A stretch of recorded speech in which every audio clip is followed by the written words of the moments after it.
Llegó el momento muy esperado, obviamente, el tema paritarias. Kicillof interviene personalmente, fija límites, no fija límites. Hay gremios que han dicho que sí, otros gremios que han dicho que no al límite. ¿Cómo lo están hablando del Club de los 25 Ajá. o el Club de los 26, aquellos que han acordado, los sindicatos que han acordado con el gobierno para fijar paritarias el 25%, entonces, 26%. Nada de 30, 32, nada de eso. Así es. Julio Pimato, buenas noches. ¿Qué tal? Buenas noches, ¿cómo estás? ¿Cómo estás? Bien, bien, por suerte. Antes que nada, secretario de Judiciales, ¿cómo estás viendo el caso FAI? Tremendo, tremendo. Tremendo porque el gobierno demuestra que no tiene escrúpulos, ¿no? Digamos, la falta de respeto. Yo hablaba el otro día de tupacamarización de FAI. Digamos que FAI es una persona muy fuerte y bueno, lo demostró en el reportaje que le hizo Jorge Rizzo el otro día por Radio América. Por Radio América, está muy lúcido y bueno, pero demuestra, yo no sé si tiene sentido juzgarlo. Creo que se juzgan solos los que están atacando, no son tantos, porque algunos tienen prurito, tiene un mínimo de decoro, ¿no? Los que lo atacan, así como lo atacan, en que no tienen ningún escrúpulo, ningún decoro, pueden hacer cualquier cosa que le manden. Eso me parece que es la Argentina que nos sobra, no es la Argentina que necesitamos, ¿no? Así que... Jorge. ¿Van a tener fortaleza en la embestida del gobierno? ¿Usted cree que pueden avanzar y finalmente lograr que FAI se vaya de la Corte? Yo creo que no lo van a lograr. Evidentemente no tienen cómo hacerlo. La única hacerlo es que con todo este ataque lo puedan matar, pero la solidaridad que está recibiendo del conjunto de la comunidad creo que son altamente significativas. Nosotros lo conocemos a FAI hace mucho tiempo, discrepamos en muchas cosas, coincidimos en otras, pero el respeto a una personalidad jurídica creo que es indudable en el mundo del derecho, aún los que podemos llegar a discrepar, así que desde ese ámbito llega toda la solidaridad para FAI, ¿no? Y lo que decimos, si FAI, el problema de la edad no es, si FAI estaría votando lo que el gobierno quiere, ya lo vemos con Ollarvide, lo vemos con otros jueces, no habría ningún problema. El problema es que FAI mantiene una postura, esto es importante, que ha mantenido siempre, porque hay que recordar que en la década del 90 FAI no formaba parte de la mayoría automática y FAI mantuvo cosas centrales desde el punto de vista de la función de la justicia en aquellos años, obviamente en minoría, que era el control difuso de constitucionalidad y la obligación que tenía cualquier juez de controlar cuando las leyes no eran constitucionales. Hoy eso es doctrina de esta Corte, pero FAI lo mantenía allá en el 90, cuando la mayoría automática se llevaba por delante los derechos de todos los argentinos.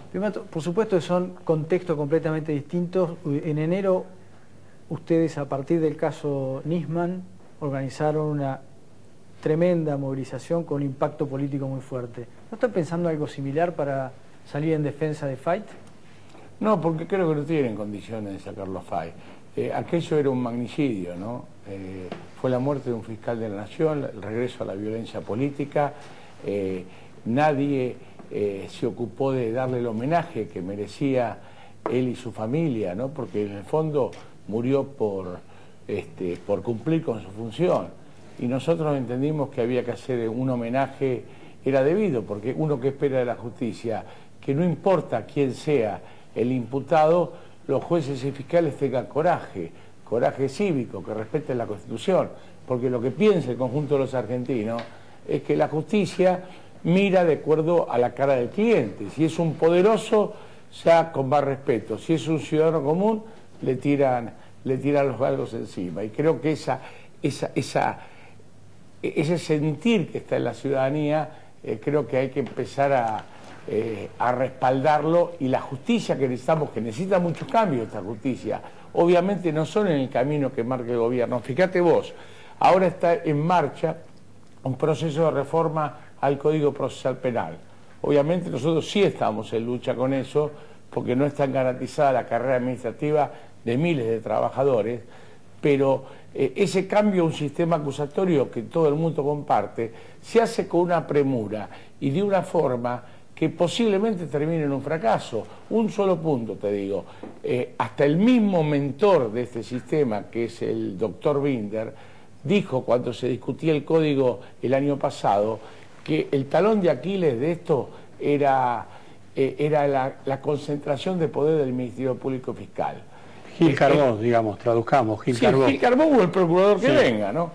Y la nueva ley orgánica del Ministerio Público Fiscal, lejos de fijar controles para la designación de fiscales, para los concursos, para las decisiones fuertes que haga esa institución de la Constitución Nacional, profundiza, elimina controles que había aunque no se aplicaban y profundiza el poder. El que esté en la procuración va a poder decir qué causas se investigan y qué causas no se investiga, qué fiscal actúa y cuál no. Cambiando de tema, ¿por qué Kicillof mete tanto las manos en la paritaria? Y porque ellos quieren controlar la inflación de la forma más neoliberal. Con el laburo, con el salario. Afectando el salario. Los trabajadores vienen perdiendo salario en general, muchos gremios, en los últimos años. Le decían, no, bajemos la expectativa, bajemos el acuerdo y después va a haber. El resultado de todos los años era contrario, por eso este año la fortaleza. Parecía que amainaba la inflación y nosotros, el observatorio de CGT marcó 2,11 en marzo y 2,04 en abril. Así que, lejos de bajar, vamos a un piso, como bueno decían los analistas, que nosotros lo vemos por arriba del 25% si no se acelera. Entonces, sobre esta realidad no pueden seguir perdiendo. Ahora, ¿se habla de un paro de 36 horas? ¿Hay algo de eso? Bueno, eso era la medida que estaba abierta y definida desde el último paro. Si no hay respuestas, evidentemente, ¿qué estamos viendo hoy? Que todos los gremios que están discutiendo individualmente tienen problemas para cerrar su discusión paritaria. En general, cuando hay discusión paritaria no hay paros generales, porque en general hay un clima que los gremios van solucionando. Me parece que este año vamos a un escenario diferente, porque esta jugada de ganancias que nuevamente vuelve a demostrar el bajo nivel salarial medio de la Argentina, pero además el propio ministro de Economía unos días después reconoce que se va a pagar más, que se va a cobrar más de ganancias. Así que evidentemente ni siquiera en esto que anuncia una medida que ya parecía pobre, el mismo ministro reconoce que no tiene efecto. Pero ¿por qué el gobierno se anticipa a no cerrar, se anticipa con lo de ganancias y no espera el cierre de las paritarias? Y yo creo que ustedes lo dijeron, me parece que era una trampita para permitir que por lo menos los gremios más allegados, los dirigentes de los gremios más allegados, dibujen de una forma y puedan cerrar en los niveles del gobierno. Recordemos que Caló, cuando anunció el paro de 36 horas, reconoció que sus trabajadores, sus afiliados, lo querían colgar de la punta del obelisco. Anunció el paro, pero también pidió la conciliación. Obviamente, no, pero lo importante es el frente interno que tiene. Me quieren colgar de la punta del obelisco. Ahora, que arregla con los sindicatos el 25, pero también arregla con la UIA. Había planteado Méndez un 25%. La UIA siempre... La UIA siempre, cuando llega el momento de discutir paritaria, se pone el saco más pordiosero, se disfraza de pordiosero y siempre ve la realidad distinta. Critica la economía hasta que llegan las paritarias y ahí plantea eso es una realidad, pero es el rol que cumplen los empresarios. Ahora, Julio, el problema es que el gobierno tendría que ser árbitro y no siempre parte en contra de los trabajadores. Julio, ahí había gremios que pedían el 30, 32, que habían firmado como Cavalieri y Comercio y ahora aceptan 25. Bueno, eso habrá que ver. Tendrá que explicarle a sus afiliados, ¿viste? Es bastante sintomático. Pero yo quería decirte algo en función de esto que estamos y que lo que hablaba Sica recién, que el escenario que viene es mucho más serio. También esto se discute en paritaria, porque si uno decía, bueno, nos limitamos un poco ahora, porque vamos a un escenario mucho más positivo, pero el crecimiento de la pobreza es sistemático. La pérdida de empleo, hay que ver de dónde saca Sica el tema, pero nosotros vemos que es sostenida, que es O sostenida. sea, ustedes siguen viendo destrucción del empleo. Seguimos, y las perspectivas, precisamente coincido con la evaluación que hacía del pacto con China. Con China hay que pactar, coincido totalmente, con China hay que Pero pactar no al costo, regionalmente, porque si no somos todos... Pero no a costo laboral acá de costo, claro. compará el acuerdo que hizo Brasil con China, y esta es una medida. Este acuerdo con China, nosotros exportamos, volvemos a la época del pacto Roca-Runciman, exportamos productos primarios e importamos productos manufacturados. Y hoy la realidad, te lo dice cualquier sector de la economía, la realidad que el componente nacional, y ustedes lo ratificaban cuando hablaban del problema que causa el cepo cambiario, cualquier sector de la economía, el componente nacional es muy bajo.